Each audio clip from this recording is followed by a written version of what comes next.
You know those math problems you see maybe in a competition that just look impossible at first glance? Well, today we're going to tackle one of those. We'll break it down step by step, and I'll show you the really elegant tool that makes it surprisingly simple. So here's our challenge for today. 5 to the power of x equals 500. Okay, seems simple enough, right? But the problem is that little x is stuck way up there in the exponent. So the big question is, how in the world do we get it down?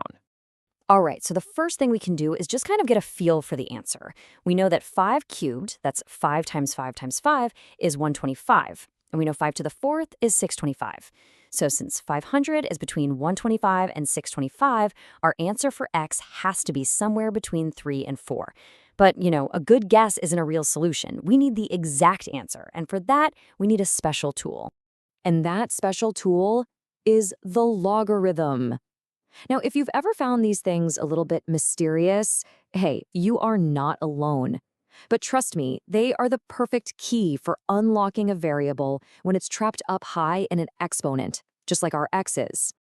So what is a logarithm, really? At its core, it's just a function that answers a simple question. What exponent do I need to turn this number into that number? That's it. So for example, if you see log base 10 of 100, it's just asking what power do you need to raise 10 to get 100? And of course, the answer is 2, because 10 squared is 100.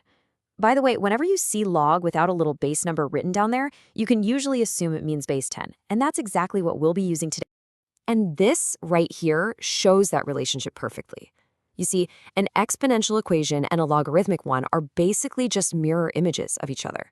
They're two sides of the same coin. You could always flip from one to the other, and that's the big idea we're about to put into action. Okay, so we've got our key, which is the logarithm, but, any powerful tool comes with an instruction manual, right? Or, in this case, a couple of rules. The good news is, to solve our problem, we only need to know 2 of them, and they are super powerful. And here they are, our 2 secret weapons, the product rule and the power rule. Let's take a quick look at what each one does. First step, the product rule. This one is pretty cool. It basically says that if you're multiplying 2 numbers inside a log, you can split that up into 2 separate logs that you just add together. So multiplication on the inside becomes addition on the outside. It's a great way to break down bigger, more complex numbers. Okay, but this rule, this is the star of the show.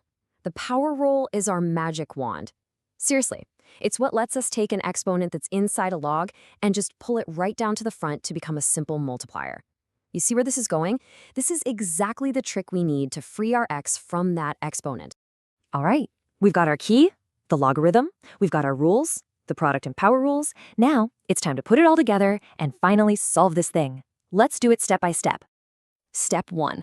Before we even touch the logs, let's make that number 500 a little easier to handle. We're going to break it down into its prime factors. So 500 is the same thing as 125 times 4. And why is that useful? Well, 125 is just 5 to the power of 3, and 4 is 2 to the power of 2. See? Much cleaner. Okay, step 2. Now we bring in our main tool. The golden rule of algebra is you can do whatever you want to an equation as long as you do the exact same thing to both sides. So let's take the log of the left side and take the log of the right side. Perfectly balanced. Step 3. And here it is, the magic moment. We're going to use our power rule on the left side of the equation. Watch this. That x that was totally stuck up in the exponent, it just comes right down in front. Bam! Just like that, our variable is free. All right, step 4. Now let's focus on cleaning up the right side. You see we've got a multiplication going on inside that logarithm, right? Well, this is a perfect job for our product rule. We can just split that single log into 2 separate logs being added together. Much easier to work with. Step 5. We're not quite done with our magic wand, the power rule, yet. If you look at the right side, we still have a couple of exponents hanging around.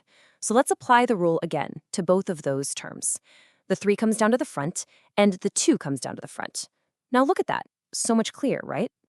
Okay, we are on the home stretch. Step 6. All we have to do now is get x completely by itself. And to do that, we just need one final simple step of algebra. We're going to divide both sides of the equation by log of 5.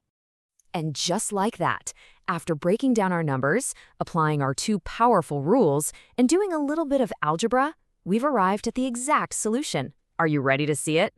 And there it is. When we simplify that division we just did, this is what we get. x equals 3 plus 2 times the fraction log of 2 over log of 5. I mean, look at that. It's a precise, mathematical, and honestly, a pretty elegant solution.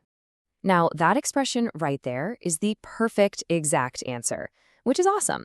But let's be real, for most of us, it's a little hard to know what that number actually is. So it's helpful to see what this looks like as a good old-fashioned decimal.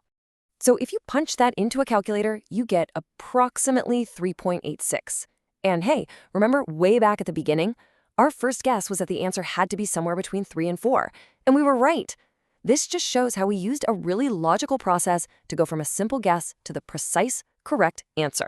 So a problem that looked kind of impossible at the start turned out to be completely solvable. All it took was having the right tool and knowing a couple of simple rules. Logarithms aren't just some random button on your calculator. They really are a key that can unlock a whole universe of math problems. So the only question left is, what impossible equation are you going to unlock next?